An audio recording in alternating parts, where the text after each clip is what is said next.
नमस्कार, आप देख रहे हैं खबरों का सबसे विश्वसनीय और धमाकेदार बुलेटिन न्यूज ब्लास्ट और आपके साथ में विजेंद्र सोलंकी। बात करते हैं मुख्यमंत्री अशोक गहलोत की अध्यक्षता में हुई कैबिनेट और मंत्री परिषद की बैठक की और उसमें हुए फैसलों।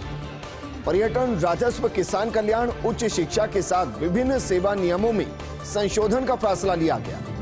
2 अक्टूबर से शुरू होगा प्रशासन शहरों के संग और प्रशासन गांवों के संग अभियान। मुख्यमंत्री अशोक गहलोत ने निर्देश दिए हैं। 2 अक्टूबर को होने वाले राज्य स्तरीय कार्यक्रम में सभी मंत्रियों की उपस्थिति के निर्देश दिए गए हैं। सभी मंत्री 4 अक्टूबर को अपने विधानसभा क्षेत्र में मौजूद रहेंगे। 5, 6 और 7 अक्टूबर को अपने प्रभार वाले जिलों में ब्लॉक स्तरीय शिविरों का निरीक्षण भी करेंगे। तो स्वस्थ होने के बाद मुख्यमंत्री अशोक गहलोत ने पहली कैबिनेट की बैठक ली, मंत्रिपरिषद की बैठक ली। उस दौरान किन किन बिंदुओं पर फोकस किया गया, वो जानकारी हम आपको दे रहे हैं। दरअसल पर्यटन, राजस्व, किसान कल्याण, उच्च शिक्षा के साथ विभिन्न सेवा नियमों में संशोधन का फैसला लिया गया है। 2 अक्टूबर से यानी कि गांधी जयंती से प्रशासन शहरों के संग और प्रशासन गांवों के संग अभियान शुरू होने वाला है। इस बार का लक्ष्य है कि 10 लाख लोगों को पट्टे जारी किए जाएं। बीती गहलोत सरकार के अंदर 5 लाख लोगों को पट्टे जारी किए गए थे। इस बार यह आंकड़ा डबल किया गया है। बाकायदा परिवहन मंत्री प्रताप सिंह खाचरियावास जब मीडिया के सामने आए, बातचीत करने आए, तो उन्होंने भी ये जिक्र किया था कि जिन जिनको जरूरत उन सभी को पट्टे दिए जाएंगे। मुख्यमंत्री अशोक गहलोत ने इसके लिए बाकायदा निर्देश जारी किए हैं। 2 अक्टूबर को होने वाले राज्य स्तरीय कार्यक्रम में सभी मंत्रियों की उपस्थिति के निर्देश दिए गए हैं। मेरे सहयोगी नरेश शर्मा जुड़ चुके हैं। नरेश, जानना चाहेंगे कि इसके अलावा और कौन कौन से फैसले जो आज इस बैठक में लिए गए, क्योंकि लंबे वक्त के बाद यह बैठक हुई है, मुख्यमंत्री के स्वस्थ होने के बाद पहली बैठक है।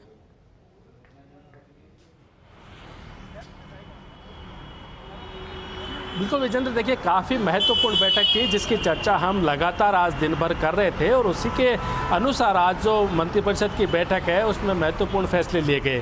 खासकर हम बात करें किसानों के लिए जो है, महिलाओं के लिए है, पेंशनर्स के लिए है, युवाओं के लिए और उन कर्मचारियों के लिए जो राज्य सरकार को अपनी सेवा दे रहे हैं, उनके लिए मुख्यमंत्री अशोक गहलोत ने कई महत्वपूर्ण फैसले किए हैं।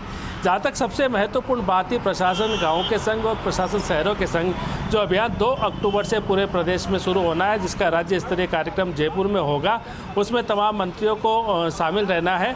और 4 अक्टूबर को तमाम मंत्री है वो अपने विधानसभा क्षेत्र, जो उनसे संबंधित जो विधानसभा क्षेत्र है वहाँ जाएंगे।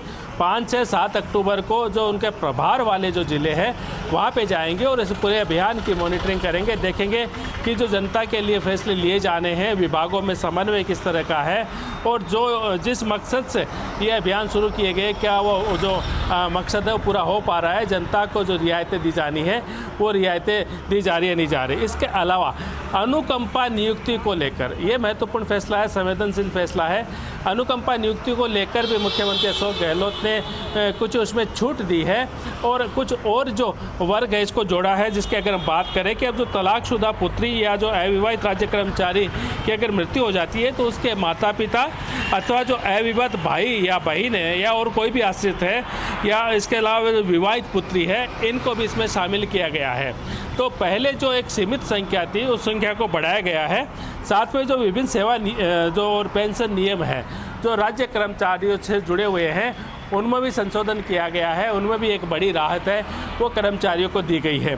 साथ में अगर हम बात करें जो बाल संरक्षण आयोग है उनके जो संशोधन नियम है 2021, इनका अनुमोदन किया गया है, जिसके तहत अब बाल आयोग में जो नियुक्त होने वाले अध्यक्ष है या जो सदस्य है उनके जो नवीन मापदंड है उसके लिए अलग से जो सरकार को निर्देश नहीं करने पड़ेंगे, जो खुद आयोग है वो फैसला कर पाएंगे। एक महत्वपूर्ण फैसला जिसकी भी हमने चर्चा की थी आज दिन में कि जो एकल महिलाएं हैं उनके बच्चों के लिए जो जाति प्रमाण पत्र है वो उपलब्ध हो सकेंगे, चाहे वो SC/ST से जुड़े हो या फिर जो अन्य पिछड़ा वर्ग है या जो EWS वर्ग है। तो जो एकल महिला है उनके लिए भी आज की जो मंत्रिपरिषद की जो बैठक है उसमें फैसला हुआ। एक और जो महत्वपूर्ण फैसला कि मुख्यमंत्री संबल पर्यटन योजना, इसको भी मंजूरी दी है, क्योंकि कोरोना काल में हमने देखा था कि पर्यटन को सबसे बड़ा नुकसान हुआ था। ऐसे में पर्यटन से जुड़े हुए लोगों को यहाँ पे फिर से सहूलियत मिले, उनको राहत मिले। शुक्रिया तमाम जानकारी हमारे साथ साझा करने के लिए।